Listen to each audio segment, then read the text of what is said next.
Students, how are you? Welcome again in my YouTube channel biology classes. Myself doctor Rakesh Sharma. Students, आज मेरी video का topic है human female reproductive system.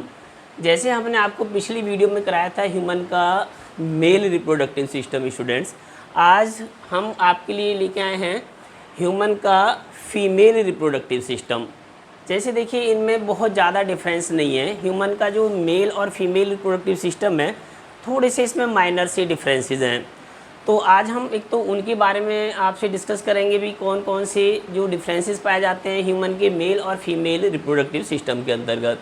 और जैसे हमने उसमें भी आपको स्टूडेंट बताया था, जो मेल का रिप्रोडक्टिव सिस्टम होता है उसको भी हम दो यानी कि पार्ट्स में डिवाइड करते हैं। उसके एक तरह से दो भाग होते हैं। एक वो पार्ट होता है यानी कि उसके रिप्रोडक्टिव सिस्टम का, इसमें हम उनके प्राइमरी सेक्स ऑर्गन के बारे में बात करते हैं।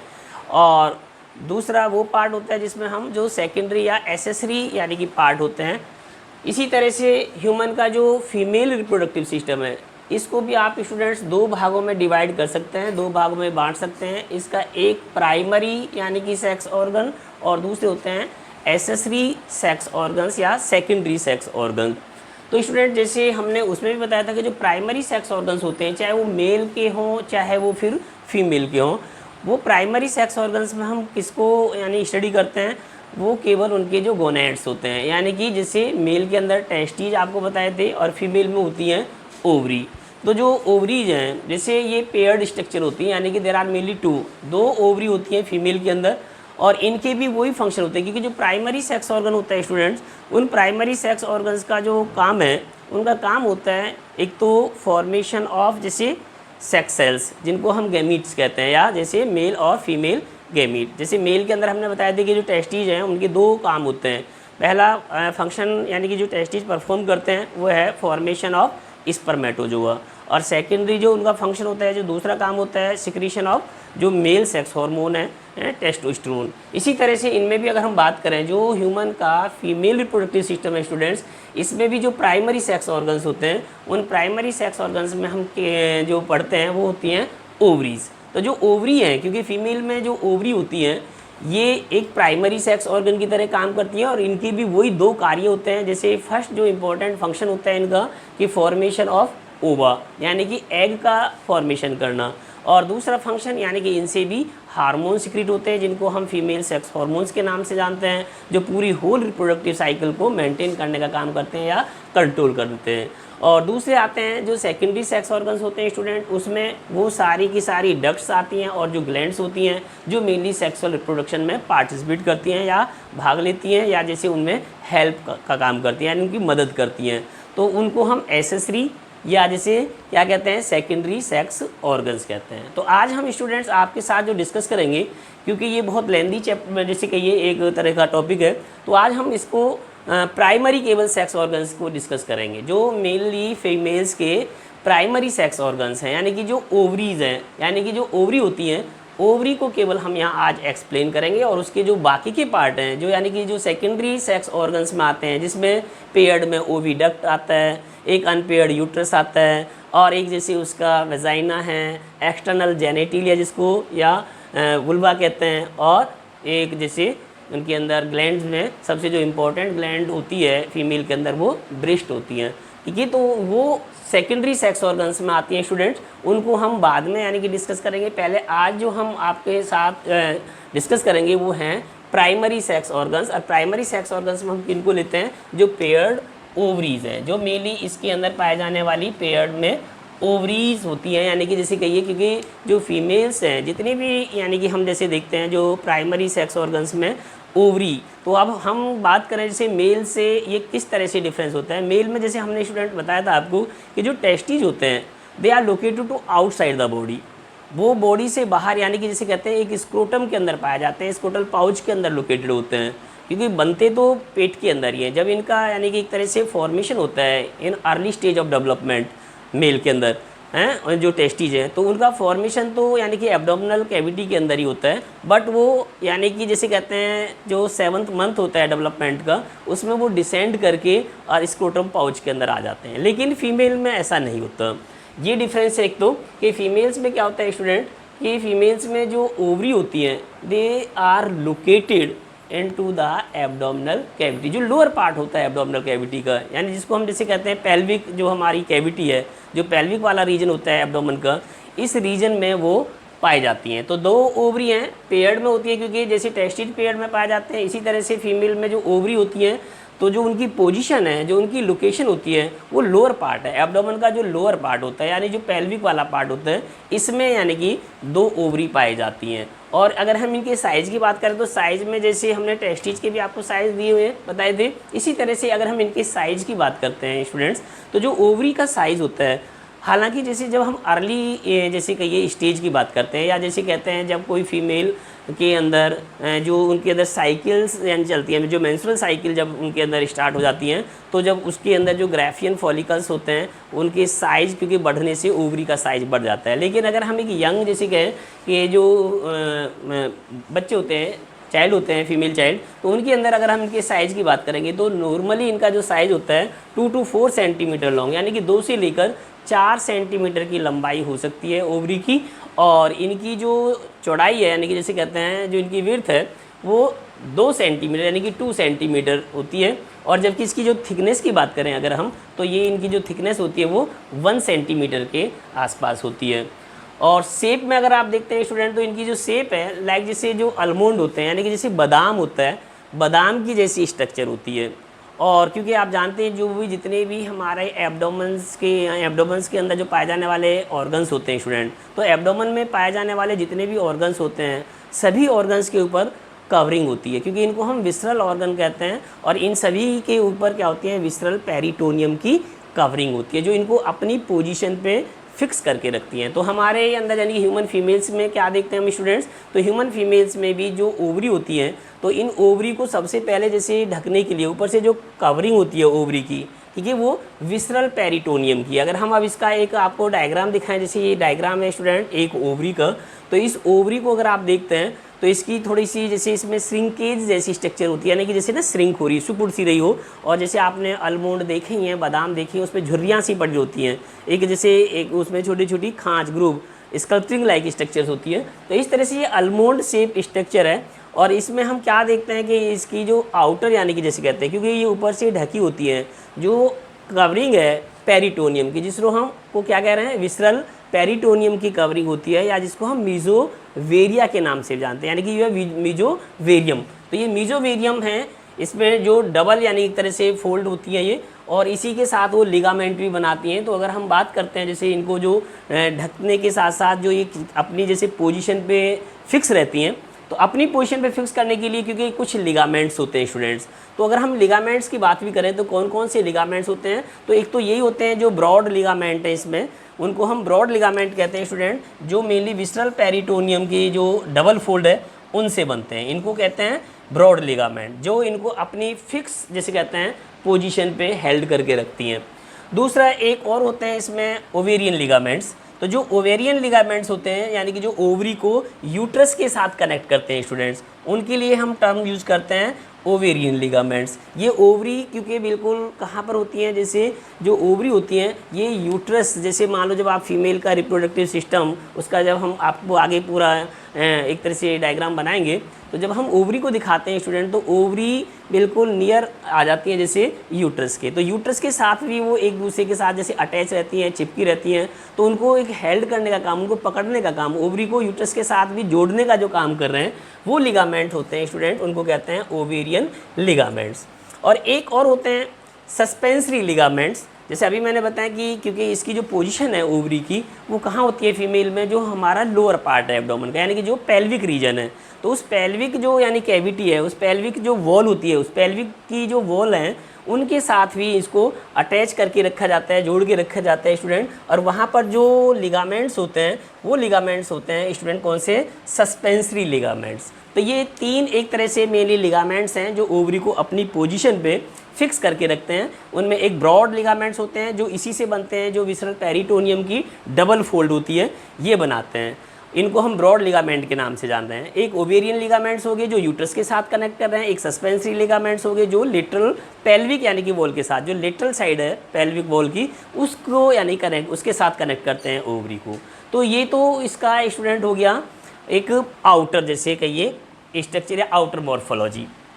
अब अगर हम इंटरनली देखें तो ये जैसे क्या है कि जो ओवरी होती है लाइक जैसे सॉलिड एक स्ट्रक्चर है, सॉलिड स्ट्रक्चर होती है बिकॉज, और जो सॉलिड यानी इसका जो मास है उसको हम क्या कहते हैं, उसके लिए एक टर्म यूज़ कर सकते हैं, उसको हम कहते हैं स्टूडेंट स्ट्रोमा। इसका ये स्ट्रोमा है और इस स्ट्रोमा को भी आप दो पार्ट में डिवाइड कर सकते हैं। यानी कि जैसे जस्ट अगर हम बात करते हैं, क्योंकि जैसे अभी मैंने बताया पेरिटोनियम है बाहर की कवरिंग, जो आउटर लेयर है वो पेरिटोनियम है, और उसके नीचे की जो लेयर होती है, क्योंकि उसके नीचे की जो लेयर होती है उस लेयर को हम कहते हैं एक जर्मिनल एपिथीलियम की है ये।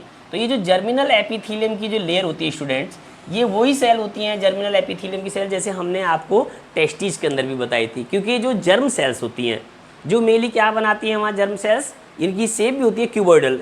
ये क्यूबॉइडल यानी कि जैसे कहते हैं एक तरह से शेप में पाई जाती है, इसलिए इनको कहते हैं क्यूबॉइडल जर्मिनल एपिथीलियम। और ये सेल क्या से बनाती हैं, यानी कि किस चीज़ को फॉर्म करती हैं, तो स्टूडेंट इनका काम होता है क्या, वही जैसे हमने बताया था यहाँ ऊगोनिया का फॉर्मेशन करना, ये ऊगोनिया बनाती हैं। तो जो ऊगोनिया है, ये ऊगोनिया के अंदर क्या है, डिवीजन होती रहती है, ये डिवाइड करती रहती हैं इनमें माइटोटिकली, और नंबर ऑफ ऊगोनिया बना लेती है। एक फीमेल में जो खास डिफरेंस ये भी है, मैं बता देता हूँ आपको साथ साथ स्टूडेंट्स, कि फीमेल के अंदर जो ऊगोनिया बनती हैं, जैसे मान लीजिए ओवरी जो फीमेल चाइल्ड होगा उसमें जब बन जाते हैं at the time of development, तो उसी टाइम फीमेल की ओवरी के अंदर जो एग यानी जैसे कहिए, या जो मेनली हम जिनको ओवम कह रहे हैं, जितने भी एग होते हैं वो तभी बन जाते हैं at the time of development ही। यानी कि आफ्टर बर्थ, जन्म के बाद किसी भी फीमेल में कोई भी यानी जैसे एडिशनल या जो एग फॉर्मेशन है, या ये कहिए एक तरह से जो एग हैं वो नहीं बनते। जो बनते हैं वो केवल यानी कि उसी टाइम बन जाते हैं जब किसी फीमेल के अंदर ओवरी का डेवलपमेंट होता है। और यदि हम बात करें जैसे जब बर्थ होता है किसी फीमेल का, यानी कोई फीमेल चाइल्ड का जब बर्थ होगा, तो उस टाइम अगर हम उसकी ओवरी के अंदर इनकी काउंटिंग करें तो in each ovary there are के नंबर ऑफ जो एग्स होते हैं वो कितने होते हैं, 60,000 टू लगभग होते हैं ये स्टूडेंट्स 80,000। यानी कि हर दोनों ओवरीज के अंदर, क्योंकि दो ओवरी हैं तो दोनों ओवरी के अंदर कितने यानी कि इनके अंदर एग्स के नंबर हो सकते हैं at the time of birth, वो लगभग 60,000 टू 80,000 तक हो सकते हैं। और उसके बाद जन्म के बाद और ये नंबर धीरे धीरे और कम ही होते रहते हैं। यानी कोई नंबर बढ़ने की बजाय ये नंबर धीरे धीरे कम होते रहते हैं, क्योंकि जो एग्स डेवलप हो रहे हैं ओवरी के अंदर वो यानी कि मरते रहते हैं, डिजेनरेट होते रहते हैं एक तरह से। और जब वो मेच्योरिटी तक पहुंचती है तो और भी कम हो जाते हैं। जब वो फीमेल अपनी प्यूबर्टी एज को अटेन करती हैं तो क्योंकि प्यूबर्टी एज पे जाके वही जो एग्स डेवलप हो गए थे वही एग मेच्योर करते रहते हैं वन बाय वन, यानी से एक एक करके। यानी कि इन ईच ओवरी, हर ओवरी से एक एग हर महीने फीमेल के अंदर डेवलप करता है। यानी जैसे आप जानते हैं कि ना फीमेल में ये भी डिफरेंस है, क्योंकि सभी जो फीमेल्स होती हैं आफ्टर मेच्योरिटी, जब उनमें एक प्यूबर्टी एज यानी कि एक तरह से कहिए कि अटेन हो जाती है या वो एक्वायर कर लेती हैं, यानी कि जैसे 11 या 12 साल की जो फीमेल होती है, उस 11 या 12 साल की फ़ीमेल के अंदर क्या हो जाती है, फिर ये कुछ हार्मोन जैसे अपने आप ऑटोमेटिक यानी कि हार्मोन के डेवलपमेंट होने के कारण उनमें हर ओवरी से, ठीक है, क्या होगा लेकिन अल्टरनेट, जैसे मान लो एक ओवरी है राइट साइड की या एक दूसरी ओवरी है लेफ्ट साइड की, तो मान लीजिए जिस ओवरी में भी, मान लीजिए सपोज राइट साइड की ओवरी है तो राइट साइड की ओवरी में कोई एक एग मेच्योर होगा। जैसे उसको फिर मेंस्ट्रुअल साइकिल होती है, क्योंकि हर एक महीने में लगभग 28 से 29 दिन की, क्योंकि फीमेल में जब वो अपनी प्यूबर्टी एज को अटेन कर लेती हैं तो स्टूडेंट्स उनमें क्या चलती हैं, मेंस्ट्रुअल साइकिल स्टार्ट हो जाती है, यानी कि मेंसेज स्टार्ट हो जाते हैं। और इन 1 मंथ यानी कि ये क्या होता है, एक जो एग होगा वो कोई डेवलप करके मेच्योर होके, ठीक है, और अपनी सेकेंडरी जो कहते हैं oocyte स्टेज में, ठीक है, उसका रिलीज हो जाता है, जिसको हम ओवुलेशन कहते हैं। तो वो हर यानी जैसे कहते हैं एक महीने में और एक ओवरी से रिलीज होगा अल्टरनेट। तो इसका मतलब है कि एक ओवरी का जो नंबर आता है एक जैसे कहिए पूरे एक साल में, तो वो केवल 6 बार यानी कि एग प्रोड्यूस करती है, यानी कि 6 या 7 नंबर आते हैं, यानी कि एक साल में, क्योंकि 12 या 13 एग डेवलप करती है कोई फीमेल, तो इसलिए इनके नंबर बहुत ज़्यादा नहीं चाहिए। किसी भी फीमेल को अपने होल रिप्रोडक्टिव पीरियड में कितने यानी कि एग की रिक्वायरमेंट होती है कि नियर अबाउट 450, यानी कि जो उसका पूरा रिप्रोडक्टिव अगर हम बात करें पीरियड की, क्योंकि कोई फीमेल मान लीजिए 12 या 13 साल की एज में प्यूबर्टी एज को अटेन करती है और लगभग 45 से 50 साल की एज में पहुँचते पहुँचते वो मेनोपॉज हो जाती हैं, यानी कि उसका जो प्यूबर्टी जो पीरियड है एक तरह से, या ये कहिए जैसे उसका जो रिप्रोडक्टिव पीरियड है वो ऑफ हो जाता है, यानी कि वो एग जो है धीरे धीरे बनाना बंद कर देती हैं, क्योंकि उनका जो एक तरह से मेनोपॉज हो जाती हैं। तो अगर उनकी हम बात करते हैं कितना कि 12 या 13 साल से लेकर 45 और 50 साल के बीच का जो पीरियड है, तो स्टूडेंट वो लगभग कितना होता है, अगर आप इसको माइनस कर दो कि मानो 45 में से आप वो माइनस कर देते हैं 12 को, तो कितना बनता है 33 ईयर्स। तो 33 या 35 ईयर्स के आसपास जो है कोई फीमेल अपने पूरे यानी जैसे कहिए होल लाइफ साइकिल में कितने एग प्रोड्यूस करेगी। अब लगा सकते हैं आप, क्योंकि एक साल में 12 या 13 एग ही प्रोड्यूस होते हैं। तो आप इसको मल्टीप्लाई करोगे तो नियर अबाउट ये बनता है 450 के आसपास, 450 के आसपास जो है ना ये एग जो है कोई फीमेल्स अपने पूरे होल लाइफ साइकिल में चाहिए। तो बाकी एग जो है लगभग ये डिजेनरेट ही हो जाते हैं। ये तो तब बताया जब पूरे यानी कि थ्रू आउट यानी जैसे पूरे अपने रिप्रोडक्टिव पीरियड में वो एग डेवलप करती रहे। तो जबकि ऐसा भी नहीं होता है, क्योंकि बहुत सारा टाइम ऐसा होता है जब वो कोई फीमेल प्रेगनेंसी को अडॉप्ट कर लेती है तो उनकी जो है मेंस्ट्रुअल साइकिल बंद हो जाती हैं, ड्यूरिंग द लैक्टेशन पीरियड बंद रहती हैं। तो वो आपको आगे समझाएंगे। तो कहने का मतलब है कि स्टूडेंट्स इसमें क्या होता है कि जैसे अब ये बाहर की पेरिटोनियम हो गई, उसके नीचे की जर्मिनल एपिथेलियम सेल्स होती है जो क्यूबोइडल यानी जैसे कहते हैं फॉर्म होती हैं, या क्यूबोइडल नेचर की होती है, क्यूब लाइक जैसे इनकी शेप होती है। और उसके नीचे फिर क्या होती है, जैसे उसके नीचे एक और लेयर होती है जिसको एल्ब्यूजिनिया, ट्यूनिका एल्ब्यूजिनिया के नाम से जानते हैं। जो ये ट्यूनिका एल्ब्यूजिनिया है, फिर ये क्या काम करती है, इसके नीचे ये सराउंड करके रखती है किसको, स्ट्रोमा को। ये एक जैसे कहा अभी मैंने आपको बताया एक सॉलिड जैसे कहिए इसके अंदर स्ट्रक्चर है जिसको हम स्ट्रोमा कहते हैं एक। और इसी स्ट्रोमा को आप दो भागों में डिवाइड कर सकते हैं स्टूडेंट। एक इसका जो स्ट्रोमा का आउटर वाला पार्ट है यानी कि जो पेरिफेरल पार्ट है, इस पेरिफेरल पार्ट के लिए हम टर्म यूज करते हैं कॉर्टेक्स, ये तो हो गया कॉर्टेक्स। और जो इनर वाला पार्ट होता है यानी कि जो सेंट्रल वाला पार्ट होता है इसको कहते हैं स्टूडेंट मेडुला। तो ये यानी कि दो पार्ट में आप पूरे होल स्ट्रोमा को डिवाइड कर सकते हैं, आउटर यानी कि जिसको कहते हैं कॉर्टेक्स, और जो इनर है या जो सेंट्रल पार्ट होता है ओवरी का उसको कहते हैं मेडुला। अब इसी यानी कि जो कॉर्टेक्स वाला पार्ट है और इसके अंदर अगर हम देखें तो नंबर ऑफ जैसे इसमें क्या होते हैं, आपको कुछ कनेक्टिव टिश्यूज़ हैं और इसके साथ साथ ब्लड वेसल्स होती हैं। और इसमें अलग अलग यानी कि जैसे कहते हैं जो स्टेजेस के क्या होते हैं, एग्स जो हैं भरे होते हैं। जैसे अब हम देखें अगर इसको तो आप देख रहे हैं इसमें बिल्कुल जस्ट नीचे ये एग नेस्ट दिखा रखा है जिसमें नंबर ऑफ एग्स एक साथ यानी कि गुच्छे के रूप में, क्लस्टर्ड के रूप में पाए जाते हैं। फिर यानी कि अगर आप देखते हैं स्टूडेंट्स तो इसके नीचे क्या हैं, ये प्राइमरी फॉलिकल्स। अब क्या होते हैं प्राइमरी फॉलिकल्स, जो ये oocyte हैं जो ओवरी के अंदर यानी कि ऊगोनिया है, ये ऊगोनिया धीरे धीरे जो है मल्टीप्लाई करती रहती हैं और कुछ एक स्टेज के बाद जब क्या करेंगी, जैसे जैसे डेवलपमेंट यानी कि चलता रहेगा स्टूडेंट, तो ये जो ऊगोनिया होती हैं जैसे डिवाइड करके नंबर ऑफ ऊगोनिया बनाती हैं, एक स्टेज पे जाके क्या कहते हैं ऊगोनिया ग्रो कर लेती है। जब ये ऊगोनिया ग्रो करती है तो स्टूडेंट वो ऊगोनिया ग्रो करके क्या बना लेती है, इसको कहते हैं प्राइमरी oocyte। ये अब प्राइमरी oocyte बन गया। अब इस प्राइमरी oocyte में क्या होगा, इसी के अंदर मेनली जैसे डिवीजन होती है, फिर जो मियोसिस जिसको हम कहते हैं स्टूडेंट, यानी कि आप जानते हैं ना किसी भी गैमीट को बनाने के लिए मियोसिस होना चाहिए। तो जो मियोसिस होती है वो इस प्राइमरी यानी कि oocyte के अंदर ही होगी। तो ये जो इसमें होते हैं एग, तो ये कौन सी स्टेज के, अलग अलग स्टेज के होते हैं। तो जैसे अब ये जो हमने दिए प्राइमरी फॉलिकल, तो प्राइमरी फॉलिकल किसे कहते हैं स्टूडेंट, प्राइमरी फॉलिकल्स वो होते हैं जिसमें ये oocyte यानी कि प्राइमरी oocyte और उसकी जो चारों तरफ होती हैं कुछ एक जैसे सेल्स की लेयर होती है। हम उन सेल्स को ही फॉलिकुलर या फॉलिकुलर सेल्स या जैसे कहते हैं ना ग्रेनुलोसा, जब ये नंबर ऑफ लेयर्स बन जाती हैं इसके ऊपर इनकी, तो उनको हम क्या कह देते हैं, ग्रेनुलोसा की भी सेल्स कह देते हैं। ये ग्रेनुलोसा की सेल्स होती हैं जो इन प्राइमरी oocyte को कवर अप कर लेती है यानी कि घेरती चली जाती हैं। अगर मान लो एक ही लेयर होती है तो वो प्राइमरी फॉलिकल बन गया। अगर उसके ऊपर एक से ज़्यादा लेयर डिपॉजिट होती चली जाए स्टूडेंट प्राइमरी फॉलिकल्स के, ठीक है, ऊपर भी और लेयर चढ़ जाए, मान लीजिए जैसे पहले प्राइमरी oocyte था, प्राइमरी oocyte के ऊपर एक लेयर डिपॉजिट होगी किसकी, फॉलिकुलर सेल्स की, यानी जिसको हम कहते हैं जो एक ग्रेनुलर यानी जैसे कि ये ग्रेनुलोसा की सेल्स होती हैं। तो जब उनकी एक ही लेयर होती है, तो जब एक लेयर डिपॉजिट होती है तो उसको नाम दे देते हैं हम प्राइमरी फॉलिकल।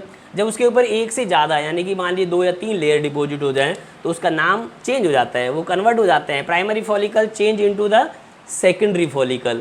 और फिर इसी तरह से फिर उसके ऊपर और यानी कि जैसे नंबर ऑफ लेयर्स डिपॉजिट हो जाएं स्टूडेंट, तो यानी कि 2 से ज़्यादा हो जाएँ, 3 से ज़्यादा हो जाएँ, तो फिर वो उसको हम क्या कह देते हैं, टर्सरी फॉलिकल। यानी कि धीरे धीरे एक जो टर्सरी फॉलिकल होता है, या ये कहिए जो वो एक मेच्योर है। तो ये अलग अलग यानी कि जैसे ना स्टेजेस के हैं, मान लो ये जैसे प्राइमरी फॉलिकल्स दिखा रखे हैं, ये थोड़ा सा और ग्रोइंग फॉलिकल्स हैं, थोड़े से इससे और ज़्यादा यानी कि जैसे ग्रोथ के हैं। कुछ इसमें जैसे डिजेनरेट हो रहे हैं स्टूडेंट्स, कुछ जो है फॉलिकल जैसे अभी मैंने बताया था कि डिजेनरेट होते रहते हैं। जैसे जैसे यानी कि एज बढ़ती रहेगी फीमेल की आफ्टर बर्थ, तो उसमें जो मेनली ये एग्स बने हुए हैं इसके अंदर जो ऑलरेडी भरे होते हैं वो डिजेनरेट होते रहते हैं। तो उसको हम क्या कहते हैं, एट्रेशिया का नाम भी देते हैं। डिजेनरेटिंग यानी कि जो एग होते हैं उसके लिए हम एट्रेशिया भी कहते हैं। इसके अलावा जो ग्रोइंग फॉलिकल सेल्स हैं, फिर और अगर आप देखते हैं तो कुछ और बड़े हो गए ये, अब इसके ऊपर और सारी लेयर हो गई, डिपॉजिट हो गई, तो इसको हम क्या कहते हैं, इसका नाम दे देते हैं फॉलिकल्स नियरिंग द मैच्योरिटी। अब ये जो है धीरे धीरे मेच्योरिटी की तरफ यानी कि बढ़ रहा है, एक तरह से ये मेच्योर होते जा रहे हैं। कुछ जैसे ब्लड वेसल्स दिखा रखे हैं इसके, और साथ साथ फिर और क्या देखते हैं स्टूडेंट कि ये दिखा रखा है एक मेच्योर ग्राफियन फॉलिकल। यानी कि जैसे एक तरह से ये मेच्योर से मतलब क्या होता है कि अब ये फुली मेच्योर ग्राफियन फॉलिकल है। इसके ऊपर अगर आप देख रहे हैं तो क्या है, इसमें इसकी क्या पहचान होती है कि कैविटी डेवलप हो जाती है। जो ऊसाइट है, इस ऊसाइट के चारों तरफ क्या होती हैं, ऊसाइट के चारों तरफ अगर आप देखें तो एक जो है लेयर है ये जो इस ऊसाइट को कवर करती है, जिसको कहते हैं जोना पैलिशूडा। तो ये जोना पैलिशूडा की लेयर होती है स्टूडेंट, इसको आप जोना पैलिशूडा कहते हैं। और जोना पैलिशूडा के बाहर जो क्या होती हैं, ये ग्राफियन जो फॉलिकल जिसको कहते हैं। अब ये ग्राफियन फॉलिकल की जब नंबर ऑफ लेयर्स बन जाती है तो अभी मैंने बताया था इसको मेम्ब्रेना ग्रेनुलोसा का नाम दे देते हैं। इसी का नाम मेम्ब्रेना, ये हो गया ग्रेनुलोसा, मेम्ब्रेना ग्रेनुलोसा ये हो गया, ठीक है, ये ग्रेनुलोसा हो गया। तो ये मेम्ब्रेना ग्रेनुलोसा की लेयर है, और इसके क्या होता है, बीच में एक कैविटी बन जाती है, यानी कि खाली जगह बन जाती है। इस खाली जगह में फिर धीरे धीरे क्या होता है, कुछ सेल्स का जो सिक्रीशन है वो स्टोर होने लग जाता है, जिसको हम क्या, एक फ्लूइड फील्ड। तो ये फ्लूइड फील्ड कैविटी बन गई, और इस फ्लूइड फील्ड कैविटी का नाम क्या देते हैं स्टूडेंट, वो है एंट्रम। तो ये एक एंट्रम बन गया। और बाद में जो ये ग्रेनुलोसा की सेल्स होती हैं, मेम्ब्रेना जो ग्रेनुलोसा की सेल्स होती हैं स्टूडेंट, ये भी फिर धीरे धीरे क्या होती है, कुछ थोड़ी सी और अपनी जैसे शेप को चेंज करके थोड़ी सी यानी कि इलोंगेटेड हो जाती हैं, और इनमें से नज़दीक आ जाती हैं, जैसे उस साइड के हैं और नज़दीक आ जाती है, नियरर आ जाती है जोना पैलिशूडा के। और अंत में क्या है, इन्हीं को हम क्या कह देते हैं, कोरोना रेडिएटा कह देते हैं। और जो कोरोना रेडिएटा की जब लेयर बन जाती है इन सेल से, तो वो कोरोना रेडिएटा के ऊपर भी और क्या बन जाएंगी, 2 लेयर और बन जाती हैं। एक को जैसे कहते हैं थीका एक्सटर्ना, और एक को कहते हैं थीका इंटरना। जो कोरोना रेडिएटा के बिल्कुल यानी कि टच में होती है उसको थीका इंटरना, और जो उसके बाहर वाली होती है उसको कहते हैं थीका एक्सटर्ना। तो ये और यानी कि कवरिंग जब इस तरह की शेप बन जाती है तो वो क्या कहलाता है, उसको हम एक कंप्लीट जैसे कहते हैं मेच्योर ग्राफियन फॉलिकल का नाम देते हैं।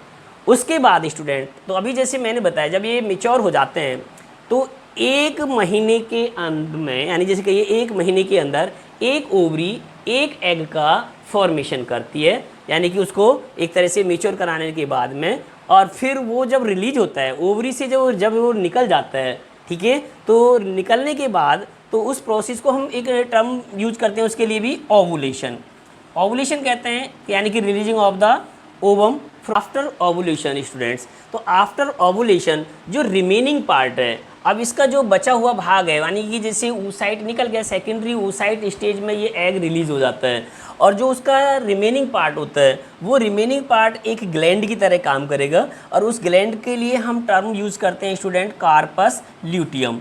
तो ये कार्पस ल्यूटियम, अब हम अभी आपको आगे बताएंगे कि कार्पस ल्यूटियम क्या काम करती है, क्योंकि ये हार्मोन सिक्रीट करेगी, और उस हार्मोन्स का जो नाम होता है उसको कहते हैं प्रोजेस्टेरोन। ये 2 मेन इंपॉर्टेंट हार्मोन रिलीज करती है स्टूडेंट। एक हार्मोन जो है वो है प्रोजेस्टेरोन, जो पूरी होल यानी कि जो रिप्रोडक्टिव साइकिल होती है उसको मेंटेन करने का काम करता है। और at the end of pregnancy, जैसे मान लीजिए प्रेगनेंसी जब एंड हो जाती है तो उसमें ये दूसरा एक हार्मोन और भी रिलीज करती है, उस हार्मोन को कहते हैं हम रिलैक्सिन। तो ये जो कार्पस ल्यूटियम है ये एक ग्लैंड की तरह बिहेव करेगी। और ये किससे बनी है कार्पस ल्यूटियम, जो इसका रिमेनिंग पार्ट है। ओवुलेशन के बाद जो बचा हुआ ग्राफियन फॉलिकल का पार्ट होता है, तो वो ग्राफियन जो फॉलिकल्स का यानी ये कहिए जो ये ग्रेनुलोसा की सेल्स होती हैं, ये ग्रेनुलोसा की सेल्स जो है कन्वर्ट हो जाती हैं। और इनमें भी क्या होता है कि इन सेल्स में एक पिगमेंट होता है, इनमें जो पिगमेंट है येलो कलर का पिगमेंट होता है, और वो जो येलो कलर पिगमेंट वाली सेल्स होती हैं, इसलिए उसमें एक पिगमेंट वो कौन सा है, ल्यूटिन।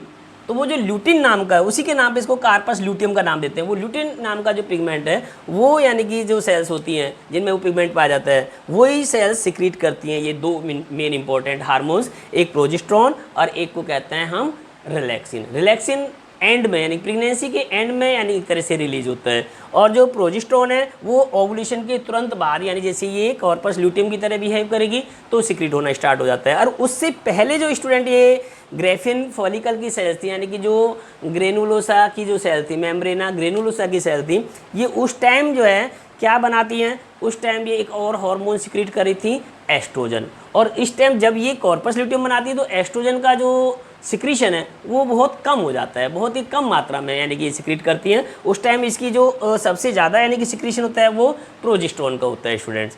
तो उसके बाद धीरे धीरे क्या होता है, अगर मान लीजिए फर्टिलाइजेशन नहीं होता, जो रिलीज हुआ है अब ये सेकेंडरी oocyte, अब ये मान लीजिए हैं कि ये फ्लोपियन ट्यूब में चला जाता है, एम्पुला में पहुंचता है फ्लोपियन ट्यूब के, और वहाँ पर ये वेट करता है फॉर फर्टिलाइजेशन। बाय चांस अगर ये फर्टिलाइज नहीं होता तो क्या होगा कि जो वो अब प्रेगनेंसी तो होगी नहीं फिर, तो उसमें क्या होता है कि प्रोजेस्टेरोन जो हार्मोन है इसका जो लेवल है वो धीरे धीरे कम होना स्टार्ट हो जाता है, और जो कार्पस ल्यूटियम है क्योंकि ये धीरे धीरे डिजेनरेट होना स्टार्ट हो जाती है, और जब ये डिजेनरेट होती है कार्पस ल्यूटियम तो ये एक वाइट बॉडी के रूप में रह जाती है। तो ये जो वाइट बॉडी होती है क्योंकि अभी इसका जो पिगमेंट है वो धीरे धीरे खत्म होना स्टार्ट हो जाता है सेल्स का, और ये वाइट कलर को यानी कि जैसे एक्वायर कर लेती है, तब इसके लिए हम दूसरी टर्म यूज़ करते हैं स्टूडेंट, उसको कहते हैं कार्पस एल्बिकेन्स। तो ये कार्पस एल्बिकेन्स के रूप में आपको यहाँ पर मिल जाती है। उसके बाद में धीरे धीरे ये जो है डिजेनरेट हो जाती है, नष्ट हो जाती है, और कुछ जो डिजेनरेटिंग फॉलिकल्स भी स्ट्रोमा के अंदर यानी कि जो